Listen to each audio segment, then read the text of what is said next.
चल हाथी के बच्चे, तुझे अपने खेत से ताजे ताजे गन्ने खिला के लाता हूँ। अरे हाथी का बच्चा कहाँ गया? लगता है इसे कोई चुरा के ले गया है। मैं जल्दी से उसकी माँ से बताता हूँ।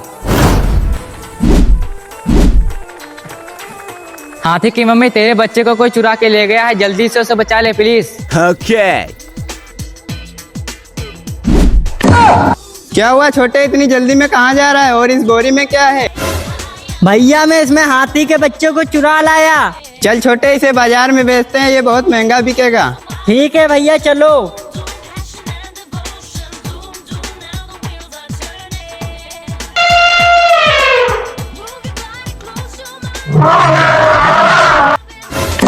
भैया गाड़ी जल्दी भगाओ, हाथी का बाप आ रहा है।